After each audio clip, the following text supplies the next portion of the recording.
It's the SKOR North Twins Show. Baseball. All right, SKOR North Twins Show, State of the Twins every Monday here on the SKOR North Twins Show YouTube channel and podcast feed. If you haven't already hit the like button and subscribe button, we're 10 days away from the MLB Trade Deadline, which I think we're going to have probably some takes on here in the next 30 to 40 minutes with you on the SKOR North Twins Show. Excited to talk about that. Give you an overview of the team here in just a sec, plus some updates on the ownership front and whatnot. So plenty of things are happening. This ball club has had some struggles, but there's still plenty to talk about. So excited to do that here on the State of the Twins. So here's your overview. Here's where the Twins sit.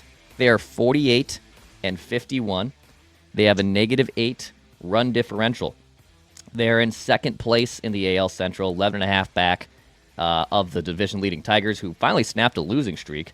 The Tigers, that is. But the Twins are also 5 games back of the wild card. Key categories here.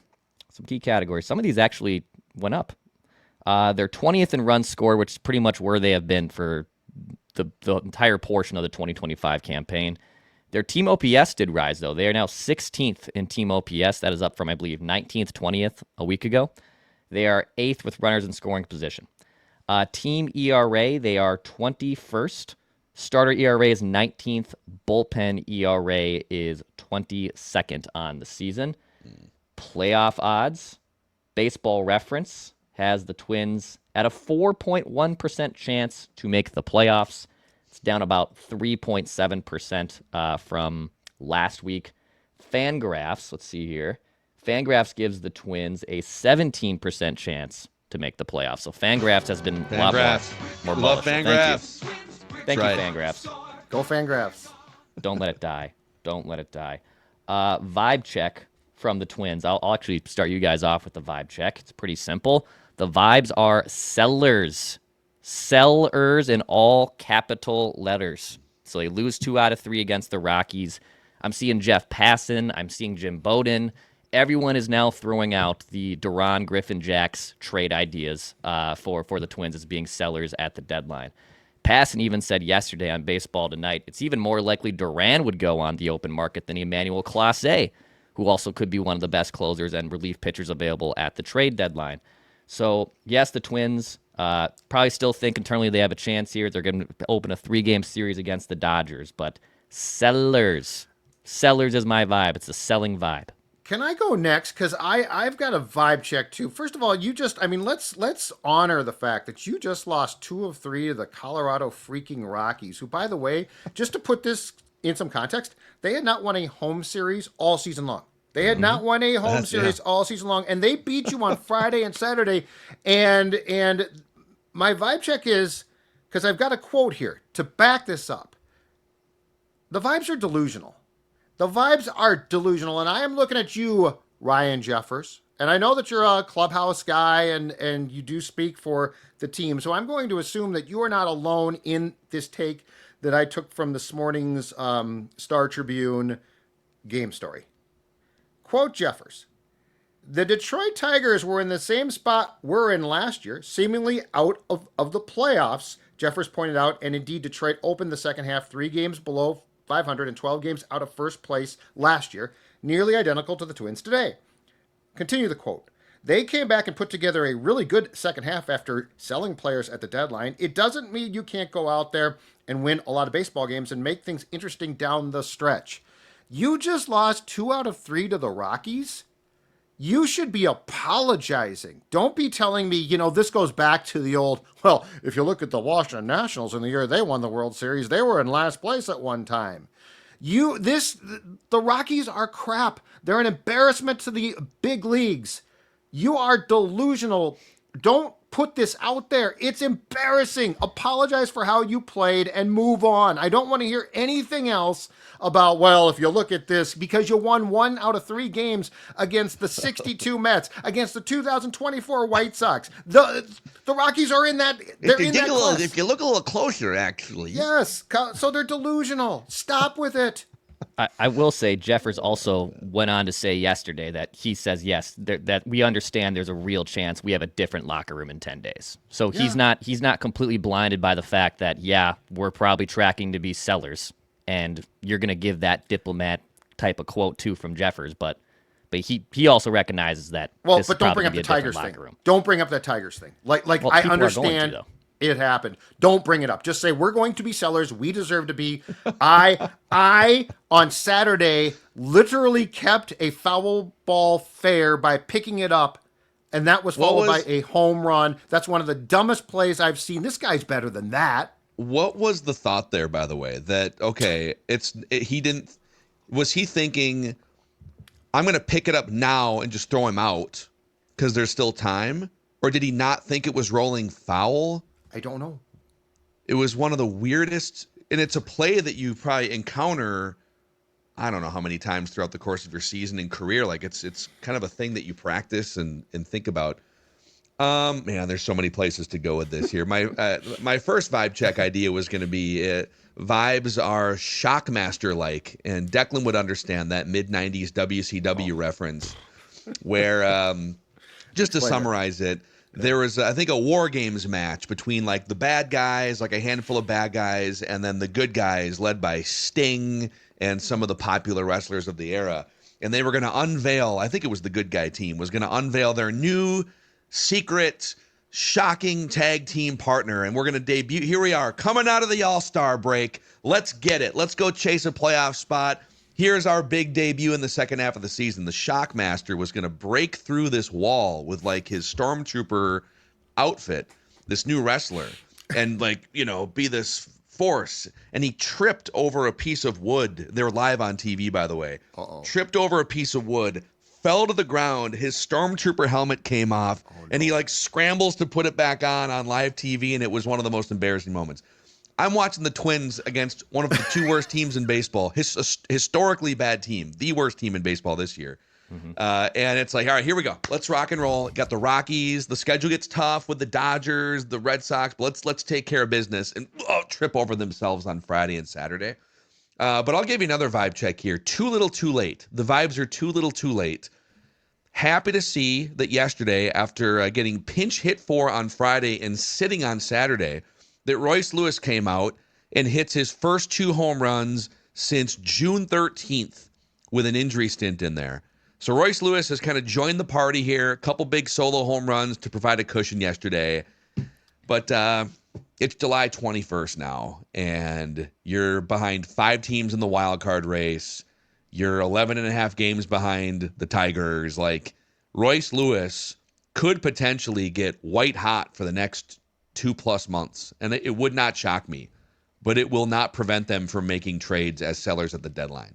So it'll be too little, too late if this is Royce Lewis finally coming out of his 12-month baseball coma. So he had a big media session on Saturday where he went in for like 15 minutes with reporters. Royce did in Colorado, and the big quote I think that was taken away from that was, quote, "I become more results-oriented because of how we run things here. They're quick to pull the trigger on you. I'm trying to do my best to get some balls to fall, and when they don't happen, you're just like SOL." So he then had a meeting with Rocco on Sunday, and Royce also talked about how he doesn't recognize his swing even from, at its peak in 2023. And then he goes out and has much more of a Royce Lewis-like game with 2 home runs, and felt like he stopped trying to think so much, I think he said yesterday, and just, I wanted to play baseball like it was Little League again. But hopefully that's the start of something for Royce. But yeah, I saw this from Aaron Gleeman, the win probability leaders through 60% of the season. The 5 worst players in wins probability added this year are Bailey Ober 5th, Royce 4th, Matt Wallner 3rd, Christian Vazquez, to no surprise, the 2nd worst, and Carlos Correa, the lowest win probability added on the Twins this year. Yeah. 3 of your 4 best hitters have been 3 of your 4 worst players for the 2025 season. And then, like, based on his comments on Saturday and based on a bunch of his other comments over the last year and change, I don't know how much this is being. It kind of feels like everyone's walking on eggshells, but to me, it's very clear and obvious that Royce Lewis has issues with the organization, issues either with Rocco and or Derek Falvey and or the system at large, because he constantly pokes and makes these little references to. Now on the flip side, it's like, at the end of the day, you're an adult, you're a professional athlete, and you're in charge of your own career. You need to stay healthy somehow and produce. And there's been a lot, like Byron Buxton had 15 different people in his ear over the years early in his career. There was times where Torrey Hunter 25 years ago struggled and just kind of had to figure out, who am I as a baseball player? And if it means just blocking out people that aren't correct about getting you to your peak performance, then you should go do that. But the fact that and I'm not even faulting him, he has a problem clearly with how the organization handles him with injuries and with his swing and mechanics and approach. And it's a big, like, it should be a big story because he is like the centerpiece of this franchise moving forward. He's saying too, I mean, from what Dex just read, I found it very intriguing that he's basically saying, I'm pressing now because if I start to struggle, I'm out, which I don't know is true. Like, yes, but he it got is pinch hit for, but he deserved that on Friday. Yeah. But the problem too is it's twofold. It goes both ways. He also said, and this is this to me was one of the most intriguing parts of his quote. At the end, he said, I definitely could see in video my swing looks different. And then he goes into third person and says, that's not Royce. It doesn't look the same as a year ago, 2 years ago. My body is compensating for something, it seems like. So he's also basically saying that something is off physically. Yeah. And I don't know if that's a shot that his body is compensating and they can't find what's wrong. Like that whole cut open a vein thing, which by the way, I love. That's great stuff. Like throw that out there, Royce. I love that stuff. But the reality is that's a lot that he threw out there and put into the ether. It's very clear his confidence was shot, but it's also clear again that he has a problem with the organization. And quite frankly, I'm guessing that they have a problem with him. And at some point in time, this needs to get resolved. He's also, and Dex can speak more to this because he's in the clubhouse all the time, but Royce is a very prideful and stubborn guy in some ways. And it kind of feels to me like some of this is a cry for, like, his personality definitely rubs some people the wrong way based on the comments we get back and forth, little offhanded comments from Rocco here and there and Royce. Sure. But it kind of feels like Royce has been crying out for, he would love someone to come in and help him fix some of these things. Like, who has an answer for my soft tissue injuries? Who has an answer for why my swing doesn't look and feel the same way as it did 2 years ago? And he obviously doesn't feel like he's getting great help. And maybe the Twins feel like, dude, we've given you a bunch of help, but you don't listen to this, that, and the other, and we may not know exactly what the truth is, but there's definitely some friction between the most important player in the organization and the team and the management and the structure of it all. Oh, without a doubt. And look, he's a number one overall pick. We've seen at his peak, he is legitimately one of the bigger impact players in the sport when he's playing at his absolute peak, which we saw in pieces of 2023 and in the playoff run, obviously. And I'm not saying that this is Royce's fault, but remember, last year they blew out Popkins and Schulman and their hitting coach, and Popkins gets hired basically overnight by Toronto. Like that was not a waited out, all right, I'll see who's opening. They pretty much hired him the next day. Toronto is now having an amazing season. They're back after a dip last year. Their offense is exactly where it's always should be. And I think Matt Borg-Schulte has done a decent job of switching up how they approach things. It's not the same as Popkins. You see that. They have a little bit of a different approach with runners in scoring position. It's not just swinging out of your shoes, trying to pull the ball for grand slams and home runs all the time. But I do think, in a way, Royce's comments there to me are a little bit of a shot at how they want him to change being a hitter. And he has obviously been very successful for the most part in terms of approaching hitting in a way, but he's also been adjusted to, and even as a ball player, Royce, you have to make adjustments too to what the league has done to you. So even though maybe this hitting style that they're implementing isn't working for you at the end of the day also have to figure out, how do I get back to being Royce? How do I get back to being the guy that was a really good player in 2023? It feels like the Twins are, as a rule, very stubborn. They'll change things eventually, but like they don't change things quickly. And if we want to open up Pandora's box, let's do it. Bailey Ober, okay? Bailey Ober in June said something's wrong with like my hips hurt, blah, blah, blah. And the Twins' immediate reaction was, well, I mean, that's nothing he can't pitch through. And meanwhile, we're on the outside watching him pitch and we're like, something's not right here. Like this guy is either falling apart and just all of a sudden is almost unpitchable or something's wrong. And then they finally IL him. As Dex texted us, he comes back for the Saints, pitches okay, but the velo is still down. Like something's up here. Like this is not just something, it'll fix itself. And it seems like the Twins like push back against things. It's like, no, this is your guy. Like you need to do whatever he needs to find out if it can be resolved. And it feels like with Bailey's problem this year, or what we're talking about with Royce, the Twins themselves get very stubborn about their approach. And I don't think that's a way to win baseball games. Yeah, and to put a bow on, like, to bring it back to Royce for a second, what's kind of crazy is the way that he's being treated, which is, oh, man, you look bad in 3 plate appearances, we're going to pinch hit for you and then sit you on a Saturday.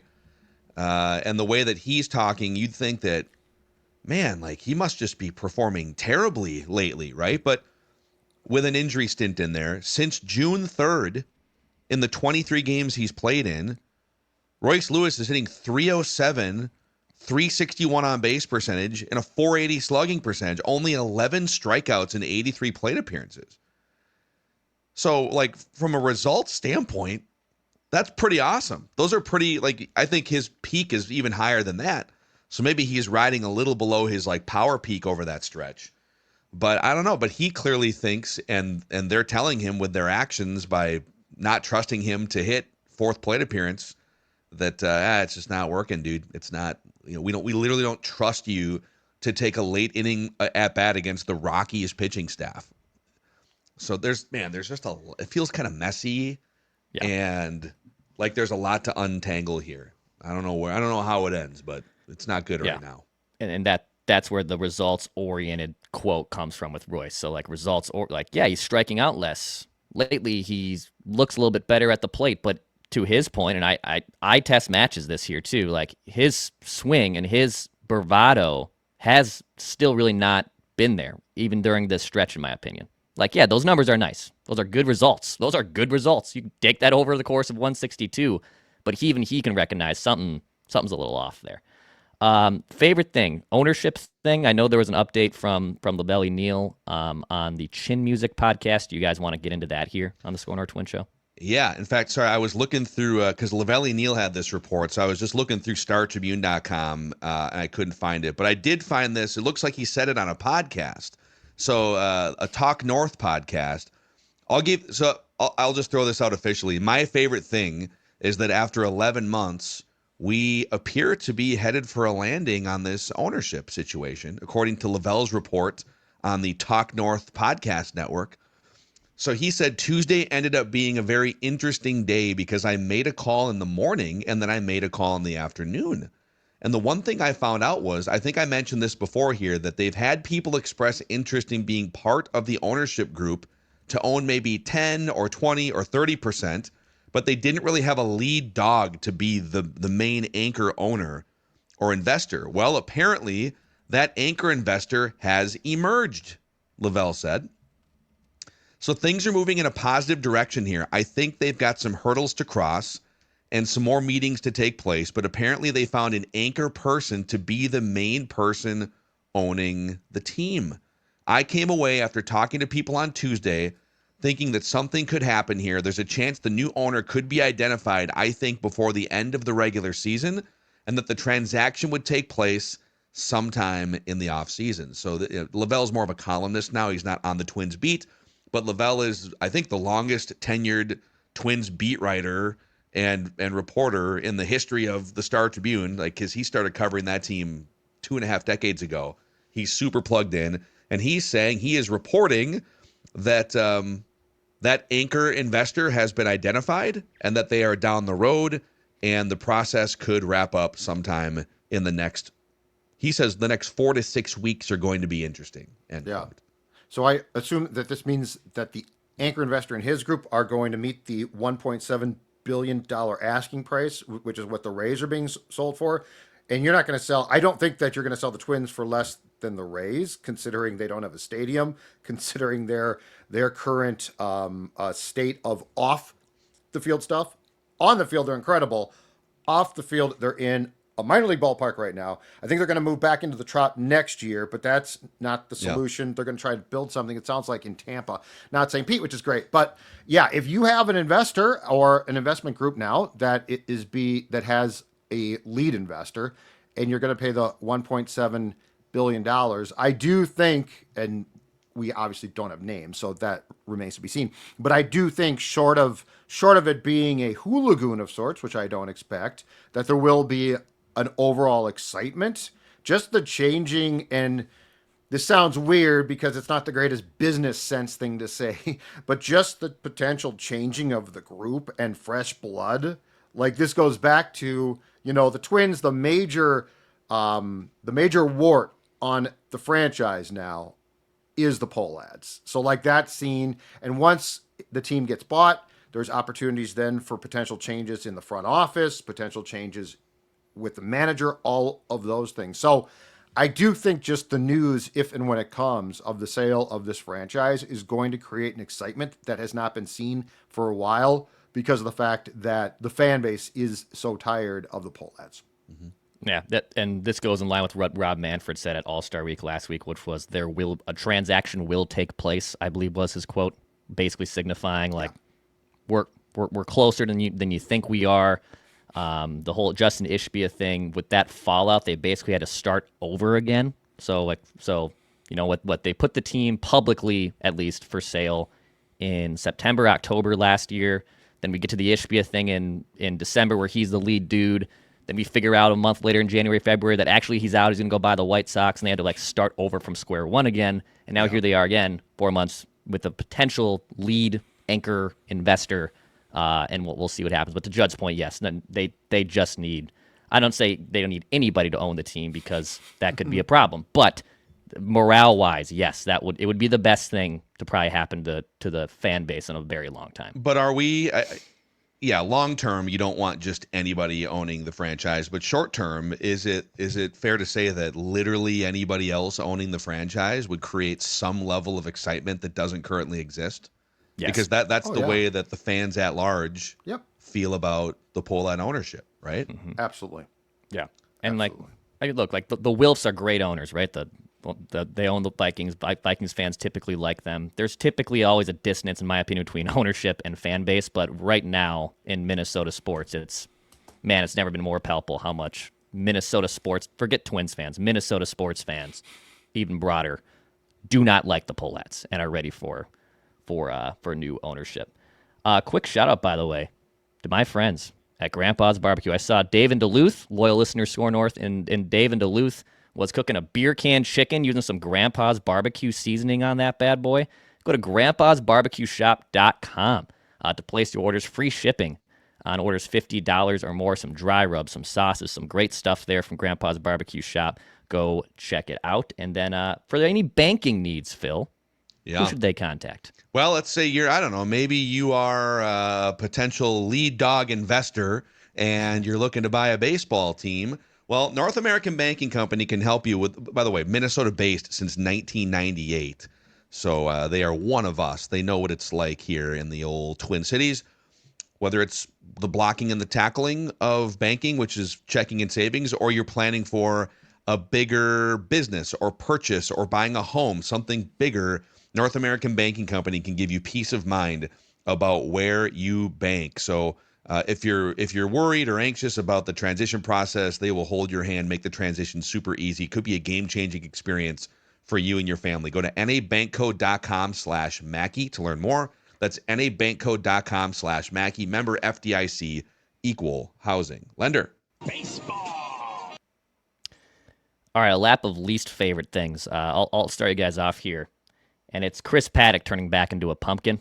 Here's Chris Paddock's numbers over his last 7 starts. The team is 2-5 in those games. He has thrown 33 2/3 innings. He has allowed 32 earned runs. That's an ERA of 8.55. He had a nice run there after a rocky start to the season, where again, for about 8, 9 starts, 10 starts even, hey, Chris Paddock has turned into a really solid mid-rotation dude. This guy's going to be a free agent at the end of the year. His ERA now on the season is 5.14. Maybe you can get something for him at the deadline, and by something I mean just shipping him off because he is a rental and teams need starting pitchers. But Chris Paddock turning back into a pumpkin when you've already had problems in your starting rotation with Lopez injury, Bailey Ober trying to figure out his velocity. You needed Chris Paddock to kind of continue the good stretch he was on there in the months of May and into June. But he has not done that, and in the last 7 starts has turned back into a pumpkin. This is why you don't apologize, boys. This is why you never apologize, especially to a pitcher. The Dylan Bundys and the Paddocks will always surface as who they are truly, and we're seeing that now. Yeah, so if you take his last 2 years in San Diego, coupled with the 4 partial years, I guess, with the Twins, so that would be 6 seasons, and mostly marred by injury. But Chris Paddock has been worth exactly 0.8 wins above replacement. Yeah. And you're obviously paying a little bit more than you would for a replacement level player.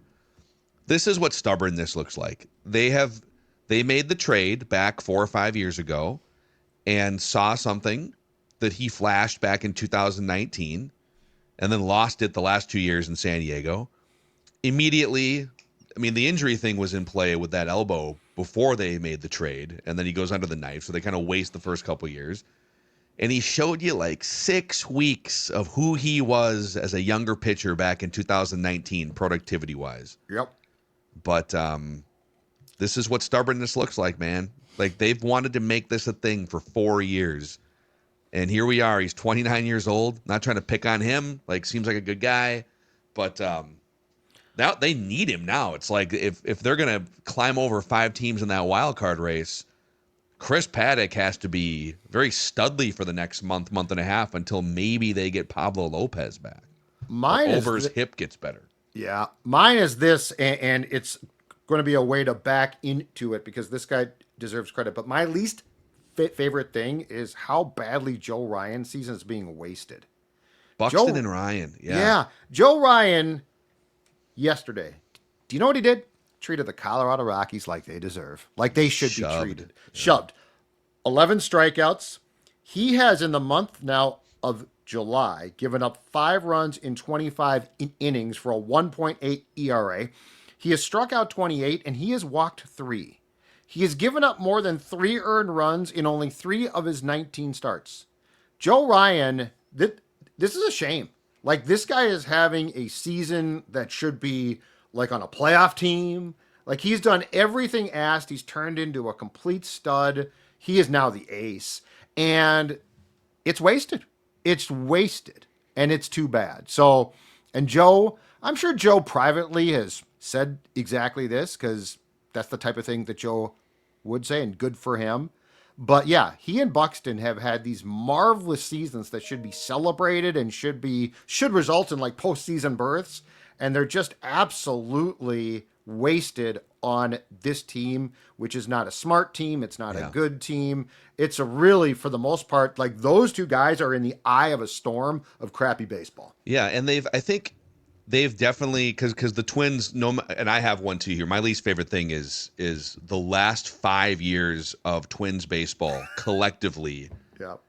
And I just did some math on this here. So since 2021, where the Twins went 73-89 and finished 20 games out of first place in the AL Central, after the Bomba Squad 100-win season of 2019, the weird pandemic year in 20, where they also went to the playoffs, it was a 60-game season, but they were a 601 winning percentage, or 600 winning percentage, and then it just like the tablecloth got yanked out starting in 2021. Over those 5 years, the Twins are winning 49% of their games, so a 492 winning percentage. And if you extrapolate, this season out to 162 and take 5 full seasons, they're averaging 79 wins per season since the start of the 2021 season. And they'll push back, I'm sure, and say, yeah, but like look at the injury. Like Byron Buxton is now healthy, but before that, he's not reliable for to stay on the field. And Royce Lewis has had every soft tissue injury under the sun. And Pablo Lopez got hurt this year. And Correa injury, this, that. Yeah, I would say a couple things. One, a lot of those injuries were very predictable. Number two, a lot of teams deal with injuries. It's not about like one or two players necessarily. It's your 26-man roster. And I think, and you're seeing it this year too, because Ryan and Buxton are incredible. And you've got an awesome set of relievers in there for like the last bridge to a game. But there's so many peripheral pieces the last 5 years, whether it's young players that stall out and have to be sent back to the minors, never to be seen again, the Edward Julians, the Mirandas. In the margins, the depth of this organization, players just constantly come up short, and the organization comes up short. So my least favorite thing is like that Rockies series was a microcosm of the season, which is a microcosm of the last 5 years, 79 wins on average. And we're a long ways into the Falvey regime here, where you've had your chance for almost a decade to put your fingerprints on this thing. And they've really, I mean, they've had, of the 8 years, 2019, even though they got swept clean out of the playoffs, like that was an awesome season. They set the home run record. Okay. Not winning a playoff game, not ideal, but that was a fun season. And then 2023 to win a playoff series, that's great too. And part of that celebration was the low bar set by the organization, having not won a playoff game in 20 years. Sure. But they won 87 games in 2023 as the absolute high watermark of the last 5 years, in part because the division was historically bad. Right. In 2023, the second best team in the American League Central was a 78-win Tigers team. So if you played in an actual division, do you even make the playoffs to get that playoff series victory for the first time in 20 years? So my two responses to them are this. Number one, after the Blue Jays playoff win and what was a snowball of fun, like the snowball effect, you literally allowed, and I don't know that he would have voluntarily come back, but Sonny Gray walked, and it was just sort of accepted. It's like that can't be accepted. It was planned. It was planned. Like you need to bust your hump to either keep him at what he's going to get market value wise or replace him. They did neither. They're just like, well, we got to slash payroll. Okay. And that's what turned, I think that was for the younger Twins fans, what turned them against the pole lads. Like I can go back to contraction and the threatened move to the triad, but young fans don't care about that. Yeah. What they remember is, man, I was at Target Field and they beat the Blue Jays and it was awesome. And the next thing I know, they're slashing payroll. The other thing too, and this is the Falvey question, is the Joe Ryan trade was great, but it was a trade. The Pablo trade has been a success, but again, a trade. This far into your tenure here, where is the young dominant pitching from a starting standpoint? Like that was your thing. Like you were going to be Cleveland, right? Like you were going to be bringing in like the Festas and the Zebbies were going to be established by now. Like this was supposed to be a pipeline of constant starting pitching. It hasn't happened. And I'm glad that you've made trades, but like your whole thing was, no, we develop pitching. And my question is, okay, yeah, we're now, what, 8 years in, you guys? 9 years in? Mm-hmm. Where's all this developed pitching that was supposed to just cycle through? Because if you're going to let Gray walk and you're not going to replace him, you got to have a guy ready to step up and step into his role, which I don't think is too much to ask for a guy who was hired because of that. Yeah. Well, what they thought was, and they thought correctly for half of this equation, they thought two things were going to happen. They thought, well, Joe Ryan will be back healthy for a full season last year and then this year, and he'll step into that Sonny Gray role. So the top two pitchers will go from being Pablo Lopez and Sonny Gray to being Pablo Lopez and Joe Ryan.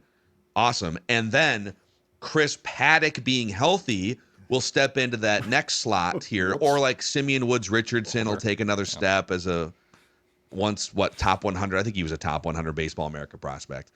And they either miscalculated or just have not done a good job developing the second part of that equation. Joe Ryan's been awesome, and so they do deserve credit for Joe Ryan, even though he spent the first part of his professional baseball career up until his call-up, I think, with Tampa, right? Mm-hmm. But, like they – at some point here, it's like Festa, Simeon Woods Richardson, Louis Varland at one point was in that conversation, failed starter, and he's doing great as a reliever. But the biggest thing was like they thought Paddock was going to step in. Oh, we can lose Sonny Gray because we have Chris Paddock. Okay.